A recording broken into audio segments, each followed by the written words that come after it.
Let's be completely real for a second. There is almost nothing more universally hated, more genuinely soul-crushing than sitting down and filling out endless financial paperwork. I mean, we've all been there, right? Staring at a massive stack of forms, wondering why on earth this process has to be so ridiculously difficult. But next month, a truly monumental shift is happening in India's financial landscape. We're talking about the official rollout of CKYC 2.0. This is a massive, absolute game-changer of a financial technology, and it's designed to permanently kill the archaic, repetitive paperwork nightmare of opening financial accounts. We're talking about a world where one single consent tap on your phone instantly opens up your entire financial world. But before we get to this incredible solution, let me ask you something. How many times have you tried to open a new bank account, maybe buy a health insurance policy or invest in a mutual fund, only to be stopped dead in your tracks? Suddenly, you're forced into digging for your phone for that one specific PDF of your PAN card. You're fighting with a scanner app to get a totally clear image of your Aadhaar card. Or you're hunting down a 3-month-old utility bill just to prove you actually live where you say you live. And then, you end up uploading the exact same documents for what feels like the 100th time. It feels completely archaic, doesn't it? It's like we're living in this advanced digital age, literally sending rovers to the moon, but we're still being governed by 19th century bureaucracy. Well, that endless, infuriating nightmare of repetitive paperwork, that is exactly what we are finally leaving behind forever. So, in this explainer, here's what we're going to cover. 1. The endless paperwork trap. 2. Why the old system failed. 3. How CKYC 2.0 works. 4. The real-world impact. And 5. A new digital standard. All right, jumping right into Section 1, the endless paperwork trap. Before we dive into the nuts and bolts of what actually changes this August with this massive rollout by the Reserve Bank of India, SEBI, and the insurance regulator IRDA, we need to get our baseline facts straight. So, what on earth is KYC, and why are financial institutions so incredibly obsessed with it? KYC stands for Know Your Customer, and in plain everyday language, it's simply a mandatory legal verification process enforced by government regulators. Its entire purpose is to make absolutely sure that banks and funds verify the true identity and the real address of anyone trying to open an account. Now look, this isn't just bureaucracy for the sake of bureaucracy. This is the absolute bedrock of preventing global money laundering, tax evasion, and massive financial fraud. It's what stops criminal cartels from setting up shell companies and moving illegal funds through the everyday banking system. Because the stakes are so incredibly high here, and the penalties for failing are so severe, banks became understandably paranoid. They started demanding fresh, physical documents from you every single time you interacted with them, completely terrified of making a single mistake. And doing that manually, over and over again, that is exactly where the massive friction lies for everyday, honest citizens like you and me. Moving on to Section 2, why the old system failed. You know, the government actually recognized this massive headache and tried to centralize this process years ago to fix this exact problem, which brings us to a really fascinating paradox. Just consider this staggering number, 1.2 billion. To fix the sheer pain of submitting documents over and over again, India created the original central KYC registry years ago, and over time, it accumulated an astonishing 1.2 billion individual records. To put that into perspective, that is one of the largest databases of human identity on the entire planet. But here lies that massive paradox I mentioned. Even though this central registry existed and it held all this incredible data, almost no major bank, mutual fund, or insurance company actually used it. It was largely ignored. They literally built a massive vault of information, and the industry collectively decided to just pretend it wasn't there. They chose instead to keep torturing customers with physical paperwork. So, why? To understand why they would ignore a database of 1.2 billion records, let's use a real-world analogy. Imagine you're moving into a brand new, highly secure apartment building. The building management sets up this shared community bulletin board right in the lobby. They tell all the residents, hey, just post verified copies of your identity cards on this board so that delivery drivers, plumbers, or visiting guests don't have to check your ID every single time they visit. Sounds brilliant on paper, right? But here is what actually happens in reality. Because there was no strict quality check on this bulletin board, it became a total mess.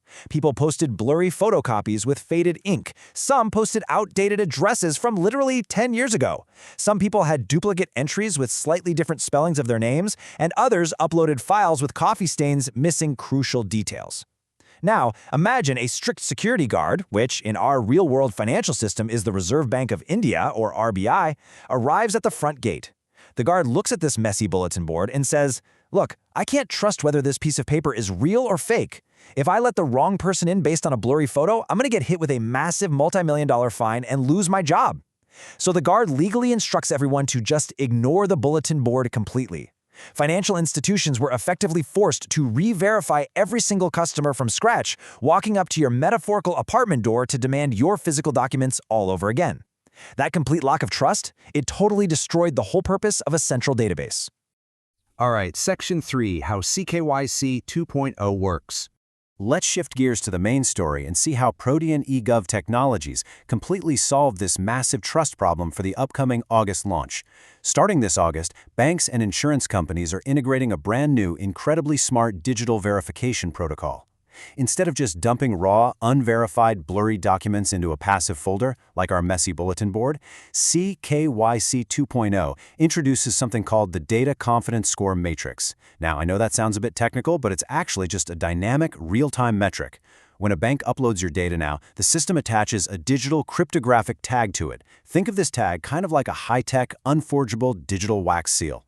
This tag objectively shows exactly who verified the data, the exact second it was verified, and it gives it a mathematical confidence score measuring the accuracy and freshness of those records. It's no longer just a static, dumb PDF sitting on a server. It is a living, breathing digital credential that literally proves its own authenticity. Let's walk through how this completely changes the real-world experience of opening an account for you.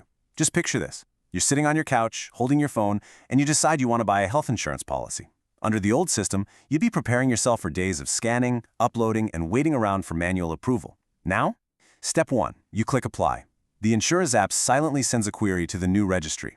The registry checks that cryptographic wax seal we just talked about and says, yes, this customer's identity was verified face-to-face by a top-tier bank just 20 days ago with 99% accuracy. Step 2. To unlock those highly secure records, the system sends a secure one-time password, or OTP, directly to your phone. Step 3. You look at the text message, you type in that OTP to grant your explicit legal consent, and you tap Submit. And the exact moment you do that, the insurer fetches your fully verified, perfectly accurate data instantly. The entire onboarding process goes from taking days or weeks of agonizing manual labor to literally under 30 seconds of screen time. It is absolutely wild. Now, the regulatory framework behind this massive shift is being executed with surgical precision in a phased rollout. Banks and insurance companies are taking the lead this August. You might be wondering, why do they get to go first? Well, it's because their customer databases are already the cleanest. They're heavily validated against core government registries like Aadhaar and PAN. Asset management companies, mutual fund houses, and stock brokerages, which are regulated by SEBI, are scheduled to join this universal system a bit later this year. Integrating them is a little more of a strategic puzzle, just because they need some time to align their specific, sector-driven operational guidelines with the RBI's extremely stringent data standards. But once they do, the loop is completely 100% closed. The really crucial point here is the massive economic scale this technology unlocks for the country. Take the State Bank of India, for example. As the country's largest lender, it holds over 500 million bank accounts. Right now, nearly 89% of Indian adults own a basic bank account, which is fantastic for basic savings, right? But penetration in wealth-building products, things like mutual funds, stocks, and term insurance, remains extremely low. Why is that? Honestly, because the paperwork is incredibly intimidating. It creates a massive psychological barrier to entry. Top asset management executives have explicitly pointed out that by completely eliminating the friction of redundant paperwork, CKYC 2.0 will allow tens of millions of existing bank account holders to effortlessly transition from just saving money to actually investing and building wealth with a single tap. This is going to unlock a massive, unprecedented wave of retail capital across the nation, empowering millions of everyday people. Which brings us nicely to Section 4, the real-world impact. So, we've talked about the impressive technology and the massive national scale, but we really need to answer the biggest question for everyone watching. So what? How does this actually alter your daily life moving forward? Well, there are 3 major personal benefits we absolutely need to highlight: frictionless address updates, absolute fraud prevention, and universal financial inclusion. I want to take a moment to introduce these slowly because they fundamentally change your relationship with your finances. It saves you massive amounts of time. It radically boosts your digital security, and it completely bridges the rural-urban divide. Let's break down that first massive benefit: update once, sync everywhere. This is the absolute elimination of onboarding friction and daily life admin. Think about how agonizingly annoying it is when you move to a new house or apartment.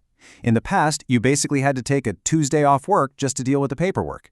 You physically drove to your bank branch, you called your credit card company, you mailed a physical form to your insurer, and you submitted separate online applications to your mutual funds, all just to change one tiny line of text, your address.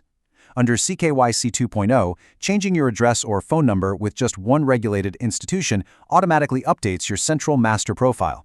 A single OTP consent on your phone magically syncs that new information across your entire financial portfolio in seconds, saving you hours of wasted administrative time and immense frustration. It's a real game changer. Next up is the dramatic crackdown on fraud and identity theft. In the old system, identity theft was terrifyingly easy. You'd give a physical photocopy of your Aadhaar card or PAN card to a local shop just to buy a SIM card, and a scammer could easily take that loose piece of paper, walk into a different institution, and open a fraudulent loan right in your name. But because CKYC 2.0 links your financial identity to a single, highly audited central registry with strict cryptographic consent protocols, doing that becomes nearly impossible. It is exponentially harder for scammers or identity thieves to set up fake bank accounts or shell companies using stolen copies of your ID. Why? Because every single time any institution requests access to your profile, you get an instant alert on your phone and an OTP requirement. This gives you absolute digital visibility and sovereignty. You are the ultimate gatekeeper of your own data. Literally, nobody can access it without you explicitly unlocking the door. And finally, Section 5, a new digital standard. This really encapsulates the historic masterstroke that CKYC 2.0 represents for India's digital public infrastructure. Just as the UPI system completely revolutionized how we transfer money instantly, and the Aadhaar system revolutionized how we prove our physical existence, CKYC 2.0 creates a frictionless digital highway for wealth creation. It's a unified, consent-based system that fundamentally levels the playing field for everyone.